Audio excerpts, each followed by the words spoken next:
Welcome everyone, I'm Jordan Sharp. As All-Star Weekend is finally complete and we look ahead to the latter third of the NBA season, it's time for me to once again release some updated future odds here in the NBA. I'm going to give you the top 5 teams to win the NBA championship here according to Bovada Sportsbook. And as you all can probably guess it, the overall favorite so far through the first half or 2/3 of the season, whichever way you look at it, is the Golden State Warriors coming in at 3-1. It's no surprise there. They look like they have one of the best balanced teams in the entire league. They're very good on offensive rating and defensive rating so far this season, even though they've had a little bit of a hiccup here heading into the All-Star break. What team hasn't? I think down the stretch they're going to be a formidable foe, likely going to lock up that #1 seed in the Western Conference. But with little playoff experience and some holes here that have been exploited so far this season, I think 3-1 is a kind of a risky wager, but I would not fault you if you want to take it at all right now.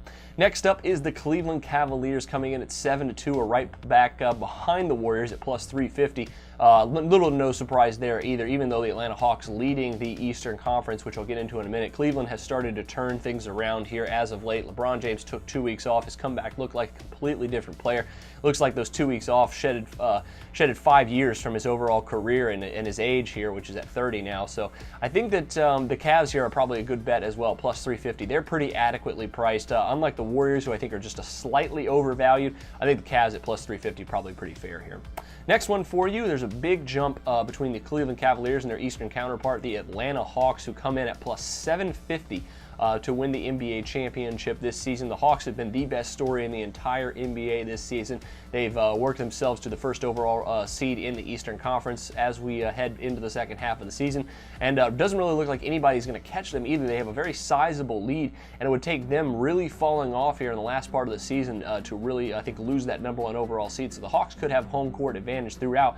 Really remains to be seen of whether or not that's going to help them in a 7-game scenario against a bigger team like the Bulls, like the Cavs, or even like the Wizards, who, even though they've played pretty well against all 3 of those teams this season, a 7-game series is very, very different than one night in the regular season with really no depending on rest for another team or whatever. There's a lot of factors that go into that. So I think the Hawks here, probably not a great wager here, even though they are a #1 overall seed in the Eastern Conference.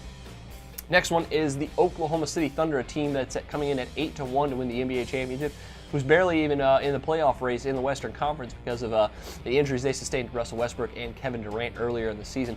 8-1 I don't think is a great wager considering they could end up out of the playoffs. However, if they do end up in that 8 seed playing the Golden State Warriors, I think I would pick the Oklahoma City Thunder, a healthy Oklahoma City Thunder in that game.